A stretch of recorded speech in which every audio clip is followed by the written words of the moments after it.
गया। तानम नमो सिद्धानम नमो आयरियाणम नमो अध्यायानम नमो लोये सवसाहुनम।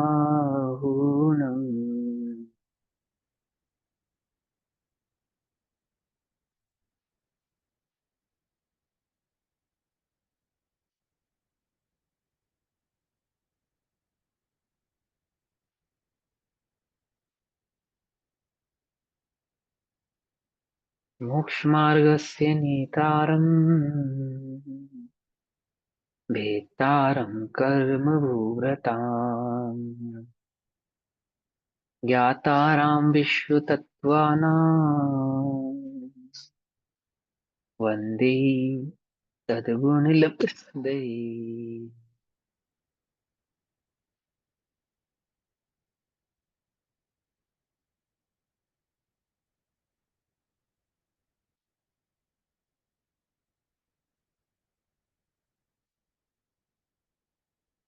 हमारी रात्रिकालीन कक्षा का विषय चल रहा है कर्म।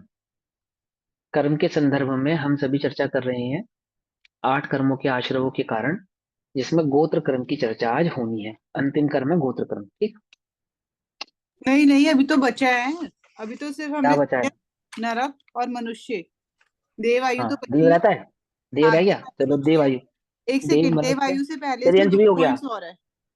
तिर्यंश भी हो तिरंज भी गया। हो गया ना। हाँ, तिरंज भी हो गया। नहीं, तिर्यंश तो हो गया। हम्म। देव आयु कहाँ हुआ है? देव रह गया। देव आयु तो एक सेकंड, देव आयुष आयु क्रम से के पहले संदर्भ की भैया चर्चा। मनुष्य आयु के आश्रव का कारण दो सूत्रों में दे रखा है। हाँ बोलो। स्वभाव मार्दवम च, स्वभाव से ही सरल परिणाम होना भी मनुष्य आयु आयु के चर्चा आश्रव हो गई। का कारण है। अब यहाँ हाँ पर हो लिख गई। रखा है कि इस सूत्र को 7वें सूत्र से पृथक करने का कारण यह है कि इस सूत्र में बताई गई बात देवायु के आश्रव का भी कारण होती है। हाँ, देवायु के आश्रम का भी कारण। कोई नहीं, वो तो कारण वो पूरी हो गई थी बात। देवायु के आश्रम के कारण जो है, जो मनुष्य गति के आश्रम के कारण है, उसी में और ज्यादा कषाय की मंदता होती है, तो देवायु के आश्रम के कारण बन जाते हैं। ठीक। इसमें एक और बात ध्यान में रखनी चाहिए कि जो मुनिराजों के गुण स्थान होते हैं, उसमें जो छठा गुण स्थान होता है, वो देवायु की मुख्यता का गुण स्थान होता है। बाकी के जो गुण स्थान होते हैं, उन गुण स्थानों में मरण होने पर होगी तो देवायु ही, परंतु वे देवायु की मुख्यता वाले गुण स्थान नहीं होते। वे निर्जरा की मुख्यता वाले गुण स्थान होने के कारण उनको उत्सर्ग मार्ग का गुण स्थान कहा जाता है। उठने के गुण स्थान है वो। निर्जरा की ओर जाने के गुण स्थान है, केवल ज्ञान प्रकट करने वाले गुण स्थान। उन गुण स्थानों में भी मरण को प्राप्त होने पर वे मुनिराज प्राप्त तो स्वर्ग को ही करते हैं, परंतु वे गुण स्थान स्वर्ग के कारण है, ऐसा नहीं कहते। छठे गुण स्थान को स्वर्ग की मुख्यता से ही कहा जाता है। एक बात तो ये समझनी चाहिए। बाकी अणुव्रत महाव्रत आदि जो होते हैं, संयम आदि जो होता है, किसी भी प्रकार से कषाय आदि को छोड़ना, पाप आदि को छोड़ना, वह मनुष्य गति और देवगति में जाने का मूलतः कारण बनता है। फिर भी देवगति के कारण लिखे इसमें, वो पढ़ दो एक बार आप। आयु के कारण, देवाश्रम, देवगति के आयु के त्याग आश्रम के कारण। संयम, संयम असंयम, अकाम निर्जर, बाल तप, ये देव आयु के हाँ, आश्रम। ये सारे के सारे वहां पे भी पढ़े आपने, इसमें साता वेदनीय में। ठीक है। साता वेदनी के आश्रमों के जो कारण है, उन साता वेदनी के आश्रमों के कारणों में भी यही यही कारण आपको पढ़ने को मिलेंगे। यही देवायु के आश्रम के कारण भी है, जिसमें परिणामों में अति सरलता होने पर जो निपाप जीवन होता है, निष्पाप जीवन होता है, यानी यानी कि अणुव्रत और महाव्रत का जो जीवन होता है, अथवा किसी भी प्रकार से जो संयमी जीवन होता है, बाल तप होते हैं, तराग संयम, यानी कि मुनिराजों का जो जो अणुव्रत महाव्रत और मुनिराजों का जो जीवन का वो सब, वो सारा का सारा जो है वो जीव के देवायु के आश्रम का कारण बनता है, पुण्य आश्रम का कारण बनता है। ये सब हम साता विधि में चर्चा कर चुके हैं। अब गोत्र की चर्चा हम करेंगे। गोत्र की चर्चा करने से पहले आयुष के संबंध में जो हमने कल चर्चा की थी ना, उसमें एक चेंज करना है। एक गलती मुझसे हो गई थी कल, वो ठीक करनी है। लेकिन मैं सोच रहा हूँ जब सब आ जाए तभी मैं बताऊंगा, है ना। अभी हम गोत्र कर्म की चर्चा करते हैं। तो गोत्र कर्म के आश्रम के कारण कि जीव को ऊंचा और नीचा गोत्र क्यों प्राप्त होता है। एक, मनुष्य गति में ऊंच नीच गोत्र होता है ना, स्वर्ग आदियों में भी ऊंचा नीचा स्वर्ग होता है। ऐसे मनुष्य गति में ऊंचा नीचा जो गोत्र होता है, वह क्यों प्राप्त होता है उसकी चर्चा करेंगे। पढ़ो भैया, गोत्र किसको कहना, आदि आदि।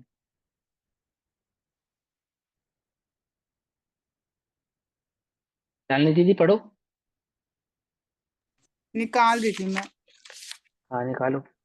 अ, अब गोत्र कर्म के आश्रव के कारण कहते हैं, नीच गोत्र के आश्रव का कारण दूसरे की एक निंदा दूसरा बता और। दो।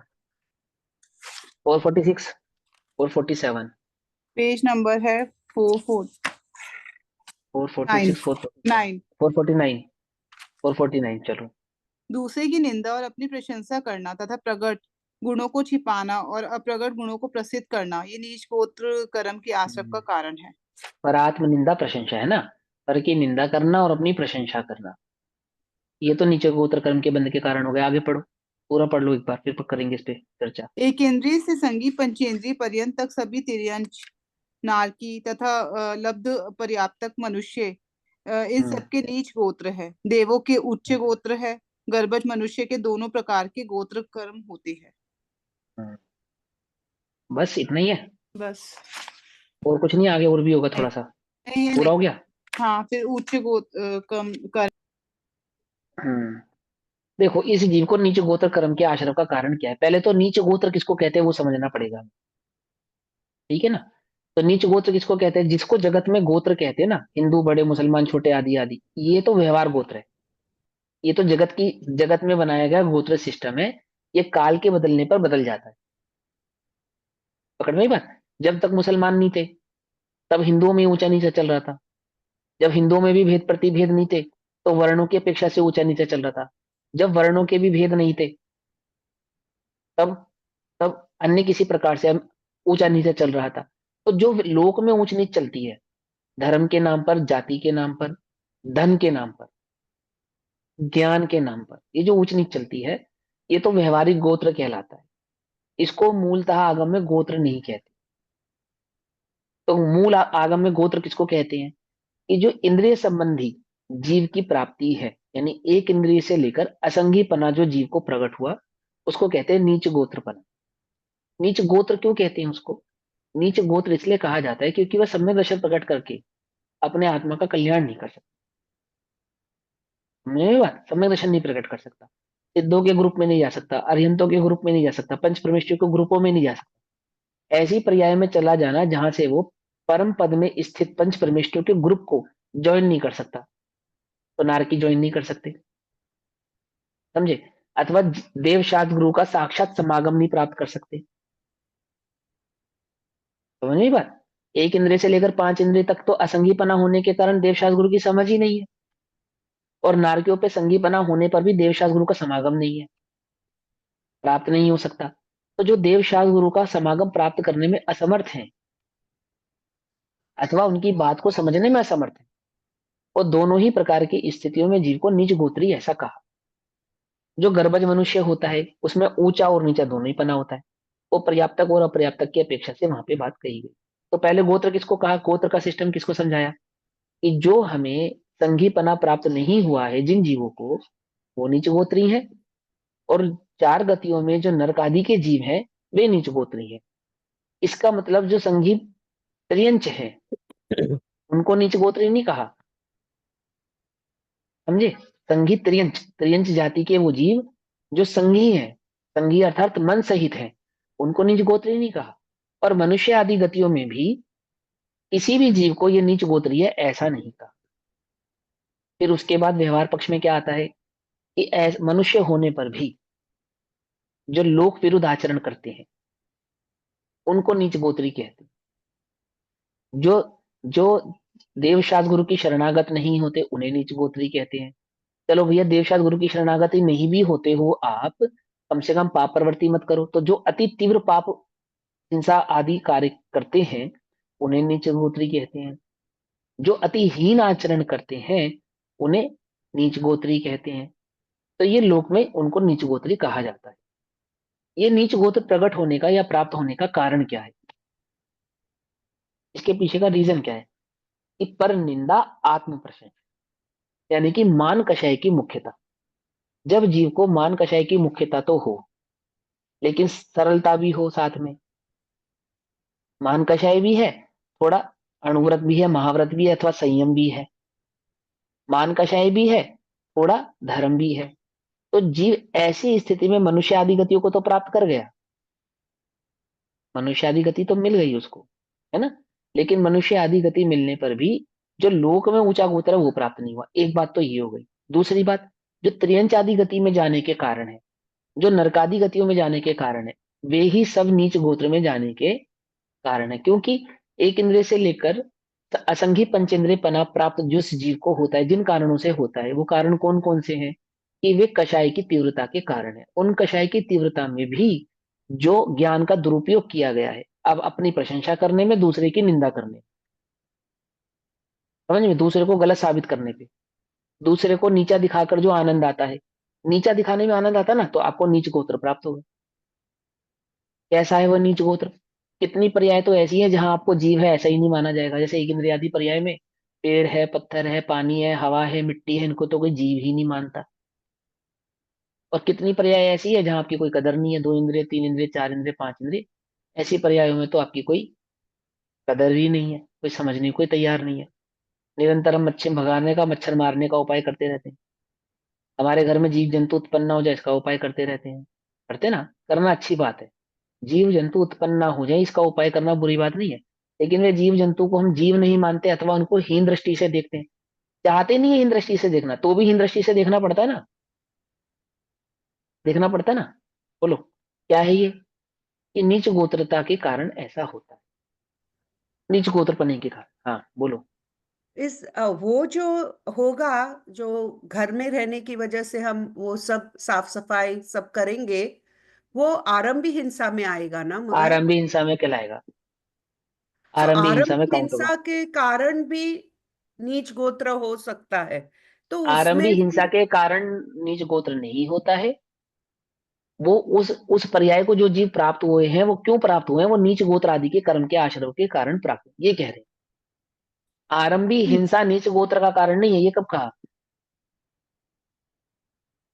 ये नहीं कह रहे हैं। हम ऐसा करते हैं ना, मेरे घर में भी मैं देखूंगी कि चींटी ना आए, सब खाना साफ रख, हाँ, जगह तो उससे साफ आपको रखने नीच का सब गोत्र, कुछ। तो इससे आपको नीच गोत्र का आश्रम होगा, ये कहाँ कहा हमने? ये तो बोला ही नहीं, ओह, ये तो नहीं कह रहे हम। ठीक है ना। अभी ये समझना, थोड़ा ध्यान से शांति से सुनो, अभी बात समझ में आ जाएगी। तो क्या कहते हैं कि जब हम जीव को हीन दृष्टि से देखते हैं, किसी भी जीव को, और हीन दृष्टि से देखने का मतलब सिर्फ हीन दृष्टि से देखना नहीं, उसको नीचा दिखाते हैं, उसकी निंदा करते हैं और अपनी प्रशंसा करते हैं कि मैं ऊंचा हूं, अथवा अपने को प्रशंसनीय मानते हैं, अथवा अपनी प्रशंसा करते हैं, अथवा अपने अवगुणों को गुण मानते हैं, अथवा अन्य के गुणों को अवगुण मानते हैं, आदि आदि इस प्रकार के जो परिणाम होते हैं, ये नीच गोत्र में जाने के कारण होते हैं। इसी के अपोजिट उच्च गोत्र में जाने के कारण होते हैं, जिसमें अपनी ही प्रशंसा का कोई परिणाम ना हो और दूसरे की निंदा ना की जाए। जो शांत परिणाम रहते हैं, अन्य जीवों को हीन दृष्टि से नहीं देखा जाता, समभाव से देखा जाता है, वे सब जीव को उच्च गोत्र में या ऊपर वाले गोत्रों में ले जाने के कारण होते हैं। उच्च गोत्र की परिभाषा पढ़ो दीदी एक बार फटाफट, आज कंप्लीट करेंगे इसको। पढ़ना आप एक बारी। पूनम दीदी आपके पास है, आप पढ़ो। मेरे पास है। हाँ पढ़ो पढ़ो पढ़ो, गरिमा दीदी पढ़ो। एक इंद्रिय से संगी पंचेंद्रिय पर्यंतक सभी तिर्यंच नारकी तथा लब्धक पर्याप्तक मनुष्य, इन सबके नीच गोत्र है। देवों के हम्म उच्च गोत्र है। गर्भज हम्म मनुष्यों के दोनों प्रकार के गोत्र कर्म होते हैं। हम्म अब उच्च गोत्र कर्म के आश्रय के कारण हम्म तदि पर्यायो नीचे वृत्ते नुत्से को चोत्रस्य। हम्म उस नीच गोत्र कर्म के आश्रव के कारणों से विपरीत अर्थात पर प्रशंसा, आत्मनिंदा इत्यादि हम्म। तथा नम्रवृत्ति होना तथा मंद का अभाव सो दूसरे गोत्र कर्म अर्थात उच्च गोत्र कर्म के आश्रव का कारण है। किसका अभाव? नम्रवृत्ति होना तथा मद का अभाव।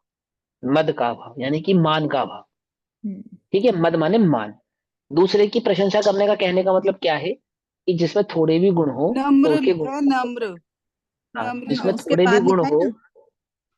जिसमें थोड़े भी गुण हो, उसके गुणों की प्रशंसा करना, उसको प्रोत्साहित करना, उसको आगे बढ़ाना, है ना। मात्र अपनी अपनी अपनी ढपली अपना राग नहीं करना, मात्र अपने को ही गुणी नहीं मानना, थोड़े गुण वाले की भी प्रशंसा करना, थोड़े गुण वाले को भी प्रोत्साहित करना, थोड़े गुण वाले को भी आगे ले जाना। जैसे पंडित टोडरमल जी कहते हैं, इतना किया तो शाबाश, उसमें जो अच्छाई है उसकी शाबाशी देते, देते नहीं देते।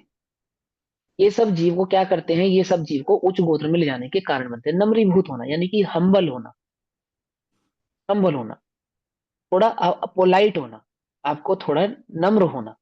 तो नम्र होने का जो परिणाम, दिखावटी नम्र नहीं, जो पोलाइटनेस आपके अंदर स्वभाव से ही हो, जिसमें मान कषाय नहीं होती, वो जीव कैसे होते, पोलाइट होते, नम्र होते हैं। मद का अभाव होने पर जीव कैसा हो जाता है, नम्र हो जाता है, नम्रीभूत यानी कि पोलाइट हो जाता है। ऐसे पोलाइट, अब कि कोई इस मद में रहे, अभी जिनेंद्र देव के दर्शन करने जाए और इस मत में रहे कि मैं तो कुर्सी पे बैठूंगा क्योंकि मैं सेठ हूं, तो ऐसा नहीं। आप किसी कारण से, किसी रोग के कारण कुर्सी पे बैठते हो, एक अलग बात है। अथवा आप शास्त्र सभा आदि में गए, सिर्फ कुर्सी पे इसलिए बैठे आप, इसलिए क्योंकि आपको लगता है कि मैं अन्य से कुछ ऊंचा हूं, कुछ बड़ा हूं, है ना।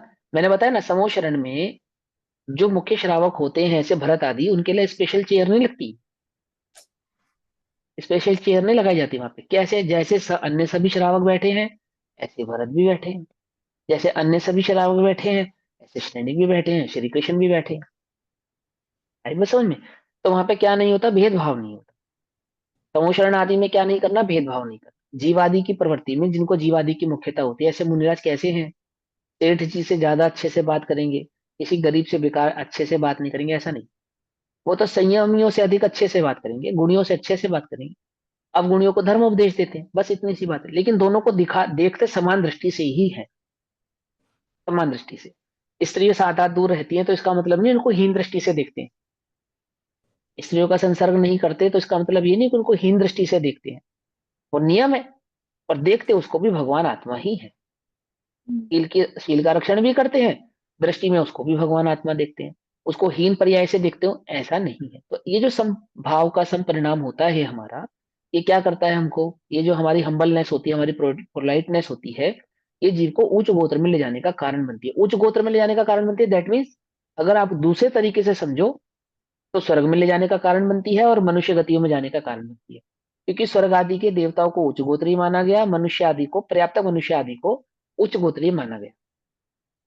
और तिरेंचों में भी एक इंद्रिय से लेकर असंगी पंचेंद्रिय पने तक को नीच गोत्र माना है, तो वहां पे भी ये जीव जाता नहीं है। अब अन्य अन्य गतियों में अन्य अन्य प्रकार के प्राप्त किस प्रकार से करता है, तो आप एक बात को ध्यान से समझे कि 8 ही प्रकार के जो कर्म हैं, वो कोई 8 प्रकार के परिणामों से बंधते नहीं है। एक सेकंड। एक एक ही आपका परिणाम, एक सिंगल परिणाम निरंतर आपको 8 ही कर्मों के आश्रय का कारण बनता है। ठीक। अब इस बात को समझने से पहले जो कल की बात अधूरी थी, पहले उसको पूरा करेंगे, फिर इसको आगे लेकर जाएंगे। एक बात जो कल मुझसे मिस्टेक हो गई, पहले उस मिस्टेक का सुधार करते हैं। जो आयुष कर्म में त्रिभाग की चर्चा हमने कल की थी, तो उसमें मेरे ख्याल से नेहा दीदी ने और शायद पूनम दीदी ने भी ये बताया हमको कि जो आयुष का त्रिभाग होता है, हमने बताया कि 99 के 3 भाग करो तो 33वें वर्ष के पूर्ण होने पर आयु बंद होता है। लेकिन ऐसा नहीं, आगम में लिखा है 2 भाग पूरे होने पर आयु बंद होता है। अर्थात 66 वर्ष पूरा जीवन हो जाए, उसके बाद जो तीसरा भाग चलेगा 33वें वर्ष का, वहां आयुष बंद होने का त्रिभाग का समय आता है।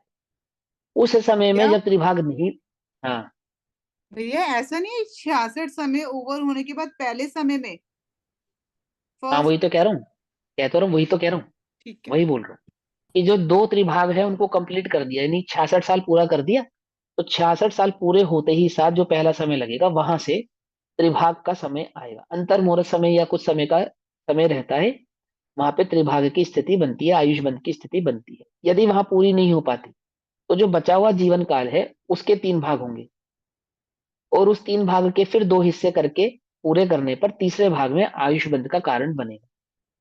उसमें भी बंद नहीं हुआ तो फिर 3 हिस्से होंगे। उन 3 हिस्सों में जो शुरू के 2 हैं उनको भोगने के बाद जो तीसरा हिस्सा है, वहां पे आयुष बंद होने का प्रसंग आएगा। ऐसा 8 बार जीव को प्रसंग आता है। पहली बार में आयुष बंद होने के बाद फिर अन्य भागों में आयुष बंद होने की मुख्यता नहीं रहती। 8 बार आता है। पूरे जीवन काल में आयुष बंद ना हो तो मरण से एक अंतर मुहूर्त पहले आयुष बंध का अंतिम 8वां त्रिभाग का समय आता है, अंतिम भाग, और वहां पे वह आयुष को नियम से अवश्य ही बांधता है। ये आयुष बंध के संदर्भ में अपने को चेंज कर लेना चाहिए, समझ लेनी चाहिए। अब आगे चलते हैं कि हमें ऐसा लगे कि हम कौन सा परिणाम करें, कौन सा परिणाम नहीं करें। भैया बड़ी दिक्कत वाली बात हो गई है, साता वेदने बांधे, उच्च गोत्र बांधे, स्वर्ग की आयु बांधे, क्या करें? साता वेदनी बांधने के कारण अलग, स्वर्ग में जाने के कारण अलग, उच्च गोत्र में जाने के कारण अलग, कैसे ध्यान रखेंगे? तो किसी भी जीव को कोई भी जब 8 कर्मों का आश्रय होता है, तो 8 कर्मों के आश्रय होने के पीछे जो रीजन है, वो रीजन क्या है कि आपका जो भी वर्तमान परिणाम है, जो भी वर्तमान वर्तमान परिणाम है, वो 8 ही कर्मों के आश्रय का कारण है, यदि वह परिणाम मिथ्यात्व सहित है तो। पहली बात, यदि जीव मिथ्या दृष्टि है तो प्रति समय 8 ही कर्मों का वो आश्रय कर रहा है।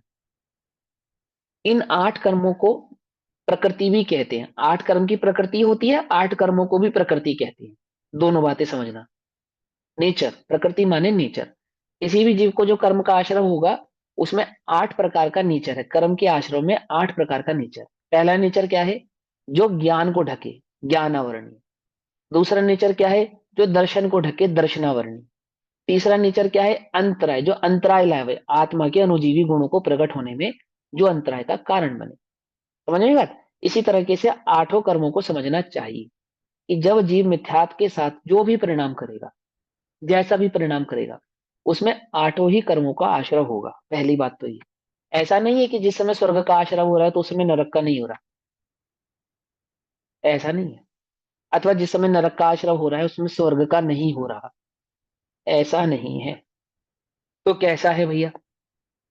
जिस समय साता का आश्रय हो रहा है उस समय असाता का नहीं हो रहा, अथवा जिस समय असाता का हो रहा है उस समय साता का नहीं हो रहा, ऐसा नहीं है। तो कैसा है वो समझना पड़ेगा आपको। क्या समझना है इसमें कि जब जीव, पहला पॉइंट क्या है, जब जीव मिथ्यात्व के साथ होता है तो प्रत्येक परिणामों में 8 ही कर्मों का 148 प्रकृतियों का आश्रय हो, लेकिन प्रत्येक आश्रव के अंदर हीन अधिक, कम और ज्यादा का अनुपात होता है।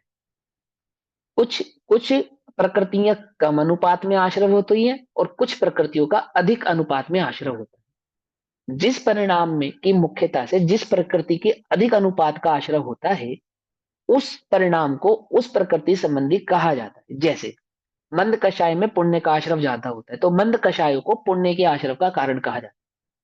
लेकिन मंद कषायों में पाप का आश्रय नहीं होता, ऐसा नहीं है। कषाय तो है ना, कषाय तो है ना, कषाय है तो वहां पे पाप भी है, लेकिन वो मंद है इसलिए वहां पे पुण्य भाव ज्यादा है, और पुण्य भाव ज्यादा होने के कारण उस आमुख कषाय को पुण्य के आश्रय का कारण कहा जा रहा है। यानी कि जहां पे जिसकी मुख्यता होगी वहां उसको उसकी मुख्यता के आश्रय का कारण कह दिया जाए। पहली बात तो ये समझ में आ गई अपने को, डिटेल में, है ना। अब दूसरी बात समझिए, मिथ्यात्व के साथ ये बात क्यों कही जाती है? आत्मा जो कर्मों का आश्रय करता है, 6 प्रकार के द्रव्य हैं, 6 प्रकार के द्रव्यों में 6 द्रव्यों में आश्रय जो करता है वो एकमात्र जीव द्रव्य ही करता है, अन्य द्रव्य आश्रय नहीं करते। जो जीव द्रव्य करता है आश्रय, वो आश्रय करने के क्रमबद्ध होने के 3 मुख्य गुण हैं। 3 मुख्य गुण जीव के पास, 3 मुख्य गुण कौन कौन से? ज्ञान, दर्शन और चारित्र्य। इन 3 गुणों से ही जीव की पहचान होती है। ये 3 गुणों की पहचान से ही जीव मुक्ति आदि को प्राप्त हो सकता है। इन 3 गुणों के अभाव, प्रकट होने से ही या उनके नहीं प्रकट होने से ही जीव संसार आदि में प्रवृत्ति करता है। मतलब जीव की पहचान 3 गुणों से होती है, दर्शन, ज्ञान और चारित्र्य। समझ में बात? दर्शन, ज्ञान और चारित्र्य। ये जो दर्शन है ना, दर्शन श्रद्धा नाम का गुण है। इस इस दर्शन नाम के गुण के अंदर हीन अधिकपना नहीं होता। इस दर्शन नाम के गुण में क्या नहीं होता? हीन अधिकपना नहीं होता। ये एक तरफा होता है, एक तरफा। या तो मिथ्यात्व रूप रहेगा या तो सम्यक रूप रहेगा, इसके 2 पाले नहीं होते। थोड़ा मिथ्यात्व थोड़ा सम्यक, ऐसा नहीं होता। हीन अधिकपना दर्शन गुण में नहीं होता। दर्शन गुण में क्या होता है?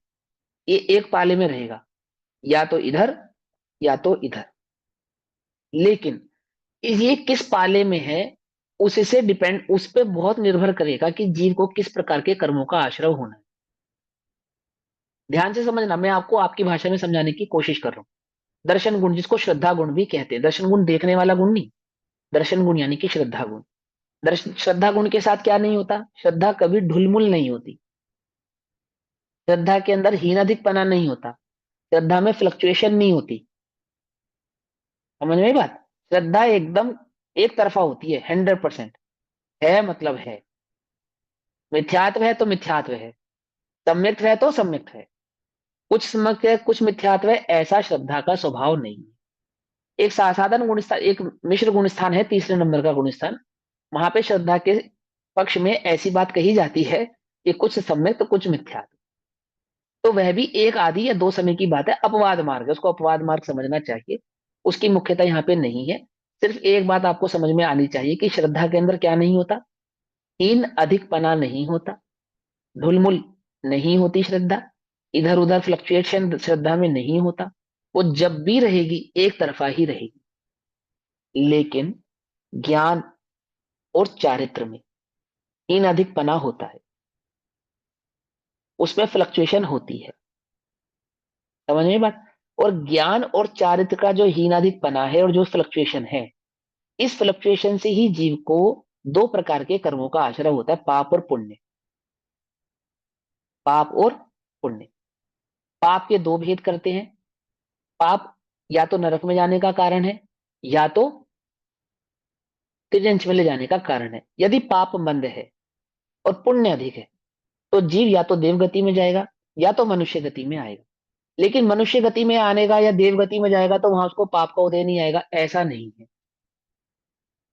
ऐसा नहीं है, वहां पे भी उसको हीनाधिकपना जो प्राप्त होता है, देव में छोटा देव हो जाना, मनुष्य में या मनुष्य की गतियों के सुखों को पूरी तरीके से प्राप्त नहीं हो पाना, ये सब कारण किसके कारण होते हैं? कि ज्ञान और चारित्र में होने वाली जो फ्लक्चुएशन है, ये आपके आश्रमों को डिवाइड करती है दो भागों में। वास्तव में तो दो भागों में करती है, और अगर डिटेल में समझे तो 148 प्रकार के नेचर में डिवाइड कर देती है। ज्ञान की और चारित्र की जो फ्लक्चुएशन, ये फ्लक्चुएशन कभी होती है कभी नहीं होती है, ऐसा नहीं। मिथ्यात्व के साथ ये जो फ्लक्चुएशन है, ये निरंतर ही चलती रहती है, ऑलवेज रहती है, हमेशा रहती है। यदि श्रद्धा मिथ्यात्व के पाले में है, तो जो ज्ञान और दर्शन की फ्लक्चुएशन है, वो चारों ही प्रकार की गतियों में और सभी प्रकार के आश्रयों का कारण बनती रहेगी, ऑलवेज बनती रहेगी। जीव को चारों ही गतियों का आश्रय रहेगा। 148 कर्म प्रकृतियां हैं और 148 कर्म प्रकृतियों का आश्रय जीव को निरंतर बना रहेगा। प्राप्त कौन सी होगी? फ्लक्चुएशन जिस तरफ अधिक होगी उसकी प्राप्ति हो जाएगी, यानी कि परिणामों में कषाय ज्यादा होगी तो ऐसी गतियां प्राप्त होंगी जिनमें दुख ज्यादा है, या ऐसी अवस्थाएं प्राप्त होंगी जिनमें दुख ज्यादा है। कषायों में यदि मंदता होगी तो ऐसी गतियां या ऐसी अवस्थाएं प्राप्त होंगी जिसमें दुख कम है। ध्यान से समझना, दुख ज्यादा और दुख कम, सुख नहीं। सुख नहीं। क्यों? क्योंकि सुख की प्राप्ति जब तक श्रद्धा अपना पाला नहीं पलटती, यानी कि वो मिथ्यात्व से निकल के सम्यक के पाले में नहीं आती, तब तक सुख की प्राप्ति जीव को होती ही नहीं। पॉइंट पकड़ में आ रहा है नहीं आ रहा है? ये बात समझ में आती है? तीन गुण, ज्ञान दर्शन और चारित्र। जो श्रद्धा नाम का गुण है जिसको दर्शन कहते हैं, ये कैसा है? उसमें फ्लक्चुएशन नहीं है, वो इधर उधर नहीं होता, वो ढुलमुल नहीं होता, वो एक तरफा रहता है। या तो वो मिथ्यात्व रूप रहेगा या तो वो सम्यक रूप रहेगा। यदि श्रद्धा मिथ्यात्व रूप है तो किस प्रकार के कर्मों का आश्रय होगा? कि 148 प्रकार का कर्म होता है, नेचर होता है, कर्मों का नेचर होता है, कर्म का नेचर होता है। और वो 148 प्रकार के नेचर का आश्रय जीव को होता है। आश्रय ध्यान से समझना, बंध किसका ज्यादा होता है? जिस आश्रय तो पूरे 148 का होता है, और जैसी कषाय होती है वैसा बंध होता है। मिथ्यात्व के साथ जो चार घातीय कर्म हैं, उन चार घातीय कर्मों में तो निरंतर ही पाप का ही आश्रय बना रहता है, उसमें पुण्य का आश्रय आता ही नहीं है। फिर बोले, मिथ्यात्व के साथ जो चार घातीय कर्म हैं, उन चार घातीय कर्मों में निरंतर ऑलवेज पाप का ही आश्रय होता है, उसमें पुण्य का आश्रय होता ही नहीं है। और जो अघाती कर्म है, उसमें दो प्रकार के भेद होते हैं। एक जिसमें कम पाप का उदय हो, एक जिसमें ज्यादा पाप का उदय हो, फिर एक जिसमें कम पाप का उदय हो, एक जिसमें ज्यादा पाप का उदय हो, बस इतना ही भेद उसमें पड़ता है। इस जगत में जितने भी जीव आपको नजर आते हैं वे सब आघातीय कर्मों में होने वाले फ्लक्चुएशन के भेद मात्र हैं। ये कर्म का नेचर है। एक स्त्री बन गया, एक पुरुष बन गया, ये कर्म का नेचर है। कोई नरकी है, कोई त्रियंच है, कोई मनुष्य है, कोई देव है, कोई अमीर है, कोई गरीब है, कोई गोरा है, कोई काला है, कोई छोटा है, कोई बड़ा है। ये सब वेराइटीज ऑफ कर्म है, यानी नेचर है ये कर्म का। जिस कर्म के नेचर का जैसा आश्रम अधिक हुआ वैसी प्राप्ति वर्तमान काल में उस जीव को हो गई। कोई छोटा देव बन गया, कोई बड़ा देव बन गया, कोई पहले फर्स्ट देव बन गया पहला, कोई दूसरा, कोई तीसरा, कोई चौथे विमान का, कोई पांचवें विमान का, अथवा कोई अनुत्तरों में आदियों में चला गया। ठीक है ना, अभी समझना ध्यान से।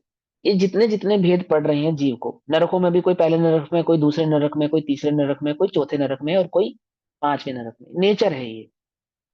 नरक का आश्रम तो किया, पर कैसे नेचर का आश्रम नहीं किया कि सातवें में जा पाए अथवा सिर्फ मात्र पहले में जा पाए। तो पहले ही नरक में गया, दूसरे ही नरक में गया, तीसरे ही नरक में गया, फिर पहले नरक में जाकर भी कोई किसी की आयु 10,000 वर्ष है, किसी की आयु 11,000 वर्ष है, किसी की आयु 12,000 वर्ष है। ऐसे दूसरे नरक में, तीसरे नरक में, चौथे नरक में और पांचवें, छठे और सातवें नरक में। ये सब नेचर है। ये सारा नेचर हमको जो कर्मों का होता है, आश्रय होता है, वो किसके कारण होता है? मिथ्यात्व और कषाय के कारण होता है। किसके कारण होता है? मिथ्यात्व और कषाय के कारण होता है। बस मूल काम। अभी वर्तमान में यदि मुझे मिथ्यात्व और कषाय की विद्यमानता है, यदि मिथ्यात्व है तो चारों ही प्रकार की गतियों का अथवा आठों ही प्रकार के कर्मों का आश्रय मुझे निरंतर होता रहे, जिसमें जो मेरे घाती कर्म है उनमें तो निरंतर पाप आश्रय ही चल रहा है। जो अघाती कर्म है उसमें थोड़ा फर्क पड़ेगा। मिथ्यात्व के कारण तो घाती कर्मों में पाप आश्रय होता है और कषायों के कारण अघाती कर्मों में फ्लक्चुएशन होती है, पाप और पुण्य की फ्लक्चुएशन होती है। मिथ्यात्व के कारण 148 कर्म प्रकृतियों का आश्रय होता है, घाती कर्मों में पाप का ही आश्रय होता है। कषायों के कारण जो अघाती कर्म है उनमें फ्लक्चुएशन होती है, पाप और पुण्य की फ्लक्चुएशन होती है। यदि मिथ्यात्व के साथ कषाय मंद है तो अच्छी गति, अच्छा वातावरण, अनुकूल परिस्थितियां प्राप्त होंगी। यदि उसी मिथ्यात्व के साथ कषाय भी तीव्र है तो प्रतिकूल स्थिति, प्रतिकूल वातावरण, प्रतिकूल गतियां ही इस जीव को प्राप्त होंगी। नरक गति और तिरंज गति प्रतिकूल गतियां हैं, देव गति और मनुष्य गति को कुछ अनुकूल गतियां माना जाता है। उन गतियों में भी अमीर गरीब होना, छोटा देव बड़ा देव होना, कम ज्ञानी ज्यादा ज्ञानी होना, सुंदर कुरूप होना, आदि आदि होना, वो सब आपकी कषायों पर निर्भर करता है। कि आपने एक कषाय तो ऐसी की कि आपको मनुष्य गति मिल गई, लेकिन साथ में ऐसे परिणाम भी किए कि आप गरीब बने, मनुष्य बन गए परंतु कुरूप बन गए, मनुष्य बन गए और अमीर भी हो गए, मनुष्य भी हो गए, अमीर भी हो गए, ज्ञानी भी हो गए, सुंदर भी हो गए। तो कुछ लोग ज्ञानी भी हैं, अमीर भी हैं, सुंदर नहीं है। कुछ लोग सुंदर हैं, अमीर गरीब हैं, ज्ञानी भी नहीं है। कुछ लोग ज्ञानी भी हैं, सुंदर भी हैं और अमीर नहीं है। ऐसे भेद है ना, कितने कितने तरीके के भेद हैं। कुछ स्वस्थ हैं, कुछ अस्वस्थ हैं, कुछ सर्वांग सुंदर हैं, एक टांग नहीं है, बहुत सुंदर है, 12 उंगलियां हैं, बहुत सुंदर है, अन्य कोई दोष है, पूरा जीवन निर्दोष है, सुंदर भी बहुत है, शरीर में भी कोई अस्वस्थता नहीं है, अनपढ़ है ना। तो ये कितने सारे भेद हो गए। तो ये सारी जो कर्म ऑफ वेराइटीज हैं ये सब नेचर कहलाती है। नेचर आपको जो भी प्राप्त होगा उस संबंधी जो कर्म का नेचर है वो आपने किस प्रकार से बांधा है। प्रकृति, प्रदेश, स्थिति और अनुभाग, ये चर्चा हम पहले कर चुके हैं शॉर्ट में। उतना ही समझना इनफ है, उसके लिए ज्यादा डिटेल में जाने की आवश्यकता नहीं। यदि जीव सम्यक दर्शन को प्रकट करता है तब क्या होता है? इस सम्यक दर्शन को प्रकट करने के बाद जो घाती कर्म है उनमें तो निरंतर पुण्य का आश्रव कन्वर्ट हो जाता है, पाप से कन्वर्ट क्या हो जाता है? पुण्य में।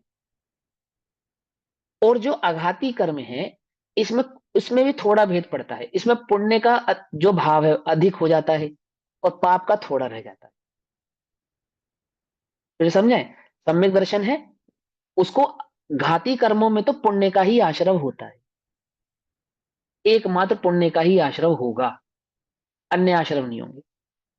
एक बात। दूसरी बात, जो आघाती कर्म है उसमें जो पुण्य का भाग है वो तो हो जाएगा ज्यादा, और जो पाप का भाग है वो रह जाएगा थोड़ा। इसके कारण, सम्यक दर्शन के कारण। यदि वो श्रद्धा गुण सम्यक दर्शन के पाले में चला गया तो ज्ञान में क्या है, फ्लक्चुएशन। चारित्र में क्या है, फ्लक्चुएशन। लेकिन श्रद्धा में फ्लक्चुएशन नहीं है, एक तरफा है, या तो मिथ्या दृष्टि या तो सम्यक दृष्टि। कुछ सम्यक दृष्टि कुछ मिथ्या दृष्टि, ये श्रद्धा का स्वभाव नहीं है। समझ में भैया आई बात, नहीं समझ में आई? हाँ भैया जैसे आपने बोला कि चारों ही गतियों का आश्रव प्रति समय चलता रहता है, हाँ तो ये हाँ हाँ। उदय रूप आश्रव है या बंध रूप आश्रव है? आश्रव तो बंध रूप ही होता है दीदी, उदय रूप नहीं होता है। मैंने कहीं पढ़ा था कि एक आश्रव उदय रूप आश्रव होता है और एक बंध रूप आश्रव होता है, उसका क्या भेद नहीं, पड़ेगा? आश्रम का मतलब कर्म का आना। अब वो जहां पढ़ा था वो हमें आप बताना, हम पढ़ के तभी बता पाएंगे। लेकिन ऐसे ठीक है। उदय रूप आश्रम नहीं होता। मतलब उदय के साथ आश्रम होना ये तो कह सकते हैं, लेकिन आश्रम का उदय रूप होना ये नहीं कह सकते, क्योंकि उदय बंधे हुए कर्मों का ही आता है। मात्र बंधे हुए कर्मों का ही उदय आ सकता है। जो कर्म आश्रम भाव में है उनका उदय आएगा ही नहीं। उदय में आने से पहले उनको बंधना अनिवार्य है। मैंने सुमत जी के प्रवचन में सुना था सच, कि एक उदय हाँ तो रूप वो, आश्रव होता है और एक बंध रूप आश्रव होता है। हाँ, उदय के साथ, उदय के साथ वो मुझे लिंक भेज देना, मैं पढ़ सुन लूंगा, फिर मैं उस पर तभी बता पाऊंगा, ऐसे नहीं कह सकता। कोई ना कोई बात बताई होगी ना उन्होंने, किसी रीजन से कुछ समझाया होगा। लेकिन आप ये समझो, इस जीव को आश्रव हो रहा है और आश्रव का ही उदय हो जाए ऐसा नहीं होगा। उदय आने के लिए बंधना जरूरी है, पहले तो ये समझे, करना नियोग का नियम है। कौन से कर्म का उदय आएगा आपको, जो आपने बांधे ही नहीं? ये तो बड़ी गड़बड़ हो जाएगी। ठीक है ना? जो कर्म हमने बांधे ही नहीं उनका भी उदय यदि आ गया, समझे ना, तो फिर तो जीव के कषाय नहीं कषाय होने का कोई बात ही नहीं रह गई, क्योंकि जो आश्रव के कारण है, यानी जो बंध के कारण है, ऐसे कषाय नहीं होने पर भी जो आश्रव के कारण होंगे वो उदय का कारण भी बन जाएंगे। उदय का कारण भी बन जाएंगे। और उदय किसको आएगा, उद्गल को आएगा, जीव को आएगा? किसका कहलाएगा उदय? जीव का ही कहलाएगा ना। जिस अपेक्षा से बंध है, जिस अपेक्षा से उदय है, तो वो उदय किसको है? हमने कभी कहा कि ये पेन का उदय है कि ये क्या नाम है, खराब चल रहा है? पेन खराब चले तो भी हमारे कर्म का उदय है। गाड़ी खराब चले तो भी हमारे कर्म का उदय है। घर खराब हो गया तो भी हमारे कर्म का उदय है, और घर अच्छा हो गया वो भी हमारे कर्म का उदय है। हमने कब कहा ये कर्म घर के कर्म का उदय है कि वो बाढ़ में बह गया? ऐसा तो कोई नहीं कहता। वो चोर चेन छीन के ले गया तो बोले चेन के कर्म का उदय था। क्या उदय था? कि उसका मालिक बदलना था। अभी अमीर के गले में पड़ी थी, अब चोर के गले में चली गई, तो चेन के कर्म का उदय था, ऐसा तो कोई नहीं कहता। तो कर्म का उदय किसको होता है? जीव को होता है ना? तो जीव को जो कर्म का उदय होगा वो बिना बांधे तो उदय में आएंगे नहीं, पहले बांधेगा फिर उदय में आएंगे, ऐसा। अब जो बात समझानी है वहां पे क्या समझानी है, कि सम्यक के साथ जो आश्रव होता है वो घाती कर्मों में तो मात्र पुण्य का ही होता है, और आघाती कर्मों में पुण्य का ज्यादा होता है, पाप का कम होता है। समझ में आई बात? तो कर्मों के उस भैया आश्रव को, हाँ। इसमें मतलब जैसे जैसे मुनि का कहते हैं कि कुछ द्रव्यलिंगी होते हैं, कुछ भावलिंगी होते हैं, तो उस हम्म वजह से उनके घाती कर्म में और अघाती कर्म में मतलब पुण्य पाप का कुछ आश्रम का मतलब फर्क पड़ता है?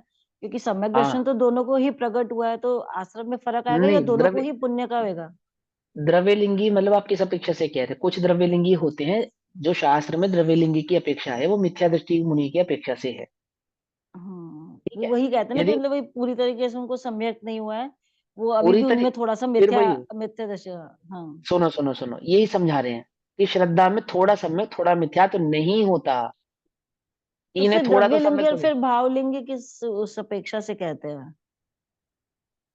देखो, भावलिंगी माने सम्यक दर्शन सहित मुनिपना, और द्रव्यलिंगी सम्यक दर्शन रहित मुनिपना, बस इतनी सी बात। मुनिपना है, निर्दोष है, उसमें कोई दोष नहीं है, आचरण में कोई दोष नहीं है, बिल्कुल जैसा मुनि का धर्म आचरण होना चाहिए, बिल्कुल निर्दोष वैसा ही धर्म आचरण वे पालते हैं, परंतु उनको बस सम्यक दर्शन नहीं। सम्यक दर्शन के बिना जिस पुण्य की प्राप्ति होगी, स्वर्गों की यदि प्राप्ति होगी, तो मैक्सिमम 9वें ग्रेविक तक की प्राप्ति होगी। बस 9वें ग्रेविक से ऊपर के स्वर्गों में जाने के लिए क्या चाहिए? हाँ, क्या चाहिए? भाव लेंगे सम्यक दर्शन। सम्यक दर्शन। 9वें ग्रेविक से ऊपर के स्वर्गों में जाने के लिए सम्यक दर्शन चाहिए, मात्र सम्यक दर्शन नहीं चाहिए। सम्यक सम्यक दर्शन दर्शन के के साथ में साथ अन्य कषायों में भी मंदता चाहिए। चाहिए। आत्मानुभूति चाहिए। हाँ, आत्मानुभूति सम्यक दर्शन एक ही बात है। उस सम्यक दर्शन के साथ साथ जो अन्य कषाय हैं उनमें भी मंदता चाहिए, यानी 3 कषाय चौकड़ी का भाव चाहिए। अनुत्तर आदि विमानों को प्राप्त होना है, आदि आदि विमानों को प्राप्त होना है, क्योंकि आश्रम का कारण एकमात्र मिथ्यात्व नहीं है, मिथ्यात्व जमा कषाय, ये 2 चीजें। समझ नहीं बात? जो बंध के अन्य कारण माने गए, जो योग आदि माने गए बंध के कारण, वो भी कषाय पे ही निर्भर करते हैं, मिथ्यात्व पे ही निर्भर करते हैं। और प्रमाद वह भी मिथ्यात्व और कषाय पे ही निर्भर करता है। तो जो मूल कारण है वो कैसे कौन है? वो मिथ्यात्व और कषाय। यदि कषाय मंद होती चली जाएंगी तो प्रमादी भी नहीं रहेगा और योग भी स्थिर हो जाएंगे। कषाय तीव्र होंगी तो योग भी अस्थिर होंगे और प्रमाद भी बढ़ेगा। समझ में आई बात? तो मूल कारण क्या है? मिथ्यात्व और कषाय। तो मिथ्यात्व क्या करता है? मिथ्यात्व आठों ही प्रकार के कर्मों का आश्रव का कारण है, एक बात। घाती कर्मों में मात्र पाप का आश्रव का कारण है, 2 बात। आघाती कर्मों में पाप और पुण्य का भेद पड़ता है, जिसमें पाप भाग ही अधिक होता है, पुण्य भाग कम ही रहता है। लेकिन वहीं उल्टा कर दे सम्यक, तो सम्यक में क्या होता है? तो घाती कर्मों में तो मात्र पुण्य का ही आश्रय होता है। इतनी सारी प्रकृतियों को तो बंद होना रुक जाता है, 46 प्रकृतियों का बंद होना रुक जाता है। 148 कर्म प्रकृति है ना, उसमें 46 प्रकृतियों का आश्रय रुक जाता है सम्यक के साथ। एक बात तो ये होती है। दूसरी बात क्या होती है? पुण्य का भाग अधिक हो जाता है और पाप का भाग निम्न रह जाता है। तीसरी बात क्या होती है? नीच गोत्र का आश्रय उसको होता ही नहीं है, क्योंकि नीच गोत्र का आश्रय होने के लिए पाप का भाग अधिक होना चाहिए, और सम्यक दृष्टि को पाप भाग अधिक है नहीं, पुण्य भाग अधिक है, तो इसलिए वहां उसको नीच गोत्र का आश्रय नहीं होता। जैसे एक इंद्रिय से लेकर असंगी पर्याय को प्राप्त नहीं होता, नरकादि पर्याय को प्राप्त नहीं होता, और स्वर्ग आदि में भी उच्च स्वर्ग को, उच्च कुल को ही प्राप्त होता है। और लोक में भी यदि मनुष्य आदि प्रण के प्रकट हुए तो उस काल में, जिस काल में वो प्रकट हुआ है, जो उच्चपना है, जिसको उच्चपना है, जिस प्रकार से उच्चपना है, उस प्रकार से सभी प्रकार के उच्च भावों को लेकर ही वह जीव वहां पे प्रकट होता है। समझ में आई बात? ये किसका महात्म्य? ये सम्यक का महात्म्य है। तो प्रकृति, प्रदेश, स्थिति और अनुभाग। प्रकृति किसको कहना? 8 कर्मों को प्रकृति कहते हैं। 148 प्रकृतियां जो हैं वे भी प्रकृति कहलाती है, यानी नेचर ऑफ कर्म। आपने किस नेचर का कर्म बांधा है? प्रकृति। प्रदेश, कितनी क्वांटिटी में उस कर्म का आश्रव किया है? प्रकृति डिसाइड करती है सम्यक और मिथ्यात्व। सम्यक और मिथ्यात्व ये प्रकृति डिसाइड करती है ना। सम्यक हो गया, अब कुछ प्रकृतियों को तो नेग्लेक्ट कर देगी और कुछ प्रकृतियां रह जाएंगी। जो प्रकृतियां रह गई हैं वो कम बनेंगी या ज्यादा बनेगी? मिथ्यात्व के अपेक्षा में भी प्रकृतियां कम बनेंगी या ज्यादा बनेगी? कितनी क्वांटिटी में बनेगी? ये कषाय डिसाइड करती है। नेचर ऑफ कर्म डिसाइड करता है कौन? नेचर ऑफ कर्म डिसाइड करता है सम्यक या मिथ्यात्व। मिथ्यात्व है तो पूरे 148 प्रकृतियों का आश्रय होगा, सम्यक होगा तो 46 को छोड़ के बाकी का आश्रय होगा। कितनी क्वांटिटी में होना चाहिए इस आश्रय को? ये कषाय डिपेंड करेंगे, कषायों पर निर्भर करता है कि ये इतनी है। 41 कर्म प्रकृति होती है ना। 41 तो 41 ही तो कहा मैंने 46 ज्यादा बोला। 46। 46। अच्छा, तो 41 कर्म प्रकृतियां जो हैं वो रुक जाती हैं सम्यक के साथ, बाकी की आश्रम में रहती हैं। ज्यादा बनेगी या कम बनेगी क्वांटिटी, ये कषाय पे डिपेंड करता है। कषाय ज्यादा होगी तो आश्रम भी ज्यादा होगा, कषाय कम होंगी तो आश्रम भी कम होगा। इसको कहते प्रकृति प्रदेश, नेचर ऑफ कर्म। और वो नेचर ऑफ कर्म कितनी क्वांटिटी में बन रहा है उसको कहते हैं प्रदेश। क्वांटिटी, थोड़ी क्वांटिटी में या ज्यादा क्वांटिटी में। कुछ लोगों को थोड़ा काल पाप का भोगना पड़ता है, बाकी का काल पुण्य का भोगते हैं। कुछ लोग थोड़ा काल पुण्य का भोगते हैं, बाकी का काल पाप का भोगते हैं। 20-25 वर्ष तक तो राजा रहे, उसके बाद रंक हो गए। 20-25 वर्ष तक तो रंक रहे, उसके बाद राजा हो गए। है ना, मनुष्य गति में होता है ना ऐसा। ऐसे ही तिरंज आदि गति में भी होता है कि जंगल के या गली के या अन्य जगह के दुख भोगते रहे, और फिर बाद में गौशाला में चली गई गाय। वहां कूलर भी मिल रहा है, पंखा भी मिल रहा है, गद्दा भी मिल रहा है, 3 समय का भोजन भी मिल रहा है, सब कुछ मिल रहा है, ये पुण्य का उदय है उसकी। ऐसे अन्य अन्य त्रिंजों के साथ है। किसी कोई बहुत अच्छे घर का सेठ का कुत्ता था, सेठ मर गया, कुत्ते को छोड़ दिया, बेचारा गली में भटक रहा है ना। तो कुछ गतियों में तो क्या होता है कि कुछ समय तक पाप भुगता और कुछ समय तक पुण्य भुगता। लेकिन स्वर्ग और नरक जो गतियां हैं, वहां पे ऐसा भेद नहीं होता। वहां पे कांस्टेंट पाप ही पाप भोगना पड़ता है, नरक में कांस्टेंट, कम ज्यादा नहीं होगा। और स्वर्गों में भी कांस्टेंट पुण्य मिलेगा आपको, वहां पे भी कम ज्यादा नहीं हो। समझे ये बात। पहले स्वर्ग में चला गया, जन्म से जितना पुण्य लेगा, मरण काल तक उतने पुण्य की प्राप्ति रहेगी, घटेगा नहीं, सर एक क्वेश्चन है। बढ़ेगा भी नहीं। सर एक हाँ कौन। क्वेश्चन हाँ बोलो। सर क्वेश्चन है कि ज्यादातर कर्म जैसे अपन तो मनुष्य भव में बांधते ही हैं, और स्वर्ग में पुण्य भोग रहे हैं, सुख भोग रहे हैं, और नरक में दुख भोग रहे हैं। अब स्वर्ग नरक और त्रियंच गति में भी तो कर्म बांधते ही हैं कि नहीं बांधते? अब बांध रहे हैं ना, बांध रहे हैं ना, बिल्कुल बांध रहे हैं। वहां अच्छा पे भी, अच्छा। वहां जिस भी गति में जो कर्म आश्रम होगा, वो मिथ्यात और कषाय पे निर्भर करेगा, बता तो रही है। नहीं नहीं वो तो है, परंतु हाँ। क्यों ऐसा लगता है कि ज्यादा अपन क्योंकि अपना मन है ना संगी पंचेंद्रिय, तो संगी पंचेंद्रिय जीव ज्यादा कर्म बांधते हैं वर्सेस असंगी, ये ये करेक्ट किसने है? कहा आपसे? ऐसा नहीं, नहीं ये ऐसा तो नहीं। ये हमारा ही ऑब्जर्वेशन है, किसी और का नहीं नहीं नहीं है, नहीं तो हम मानते ही कह रहे नहीं हैं। नहीं नहीं नहीं नहीं। अच्छा नहीं है। मन, मन कर्म के बंध का कारण नहीं है। अच्छा अच्छा। हाँ, कषाय है, कषाय है। कषाय है, हम्म, कषाय है। मन से कर्म बंध नहीं होता। आपको लगता है ना मेरा मन बहुत भटकता है, तो मुझे ज्यादा हम्म, आश्रय होता होगा, ऐसा नहीं है। ये आपने जो मन को इसी दोष दे रखा है, इसको ये इस भ्रम से बाहर निकलो।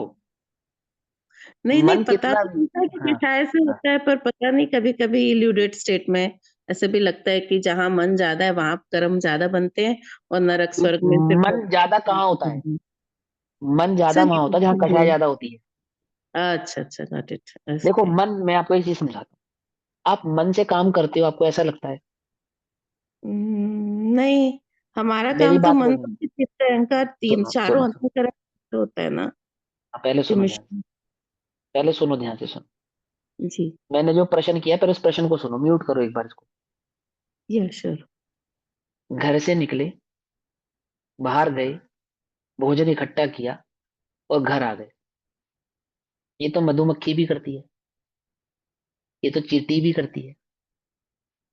घर बना लेती है, नहीं बना लेती मधुमक्खी, चींटी, चिड़िया? भोजन इकट्ठा कर लेती, नहीं कर लेती? बच्चे पैदा कर लेती, नहीं कर लेती? उनका पालन पोषण कर लेती है, नहीं कर लेती? चींटी को यदि मारने जाओ तो तुम पे हमला करेगी, नहीं करेगी? बोलो। उसको खतरा महसूस हो चींटी को, तो तुम पे हमला करती है, नहीं करती? जान बचा के भागती है, नहीं भागती है? करती मन भी है वो उसके पास? काटती भी है। हाँ मन मन है उसके पास? नहीं है, नहीं है। मन नहीं है उसके पास। कषाय, कषाय है पहले उसके पहले सुनो, पहले सुनो। म्यूट करो हम्म, इसको, म्यूट कर लो। पहले ध्यान से सुनो कि बिना मन के इतना काम कर लेती है ना। हम क्या करते हैं, हम घर से उठे, नहाए धोए, घर बनाया, भोजन इकट्ठा किया, सारे काम किया, ये सब हमारे पास मन है इसलिए किया हमने। हमारे पास मन था इसलिए हम घर बना पाए या भोजन इकट्ठा कर पाए, आदि आदि काम धन इकट्ठा कर पाए। पर इतनी सी बात है कि वो सिर्फ भोजन इकट्ठा करती है, हम धन भी इकट्ठा करते हैं। है ना, इतना ही तो भेद है ना। मधुमक्खी मात्र शहद ही इकट्ठा करती है, हम शहद के साथ साथ अन्य चीजें भी इकट्ठी करते हैं। है ना, इतना ही तो भेद है ना, सिर्फ हमारे और उसकी क्वांटिटी इकट्ठा करने का जो भेद है उसमें अंतर है। तो इतना काम तो मधुमक्खी भी कर रही है, चींटी भी कर रही है। हमारी आंखें जैसे काम करती है, हमारा मन भी ऐसे ही काम करता है। हमारे कान जैसे काम करते हैं, ऐसे हमारा मन काम करता है। कान में मन नहीं है और मन में कान नहीं है, लेकिन कान, मन, आंखें जैसे अन्य इंद्रियां, वहां अन्य गतियों में कषायों के साथ प्रवृत्ति कर रही है। ऐसे ही इस गति में भी मन आदि अन्य इंद्रियां इस कषाय के साथ प्रवृत्ति कर रही है। समझ नहीं बात। वास्तव में काम करने वाला तो ज्ञान है, जो एक इंद्रिय में भी है, दो इंद्रिय में भी है, तीन इंद्रिय में भी है, चार में भी है, पांच में भी है, और मेरे पास। उस ज्ञान को अपने आप को एक्सप्रेस करने के लिए इंद्रियां मिल गई। चार इंद्रिय को चार इंद्रियां मिल गई, पांच इंद्रिय को पांच इंद्रियां मिल गई। जिसके पास जितनी इंद्रियां थी उसने अपने उस ज्ञान को उस हिसाब से एक्सप्रेस कर दिया और अपने ज्ञान का उस हिसाब से वो प्रोसेस में ले आया। लेकिन वो जो एक्सप्रेस कर रहा है, वो जो प्रोसेस कर रहा है, उसके पीछे जो मेन चीज है वो क्या है? कषाय। जिसके पास जितनी कषाय थी वो अपनी कषाय को उतने प्रकार से एक्सप्रेस कर रहा था। अब ये कषाय दो प्रकार की होती है। एक एक एक कषाय ऐसी होती है जो जिनको कहते हैं प्रवक्त, जो जो प्रत्यक्ष हैं, जो प्रगट हैं, और एक होती है अप्रगट, मिथ्यात्व अप्रगट कषाय। मिथ्यात्व अप्रगट कषाय। और जो कषाय प्रगट है ये वास्तविक में मिथ्यात्व नहीं है, ये तो क्रोध मान माया लोभ आदि की प्रगट कषाय, भोग आदि की प्रवृत्ति, ये प्रगट कषाय। हमें ये तो दिखता है इसको खाने में बहुत लोलुपता है, या ये दिखता है कि इसको खाने में ज्यादा लोलुपता नहीं है, इसको धन में बहुत आसक्ति है, इसको धन में बहुत आसक्ति नहीं है। पर मिथ्यात्व ऐसी कषाय है वो नजर नहीं आती। आप मुनि भी बन जाए और आपकी मिथ्यात्व कषाय आपको समझ में नहीं आई। पकड़ में आई बात।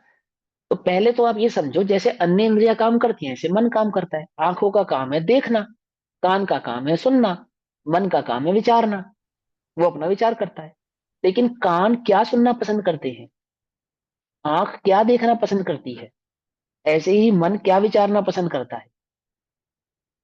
कान वह सुनना पसंद करते हैं जहाँ आपकी रुचि होती है। यदि आपको निंदा में रस आता है तो कान निंदा सुनने में प्रसन्न होते हैं, गुण या प्रशंसा सुनने में प्रसन्न ही नहीं होते। आंख यदि अभद्रता देखने में प्रसन्न होती है तो आंखें सारे जगत में क्या ढूंढती हैं फिर? चोर को सारे जगत में क्या नजर आता है? क्या देखता है वो?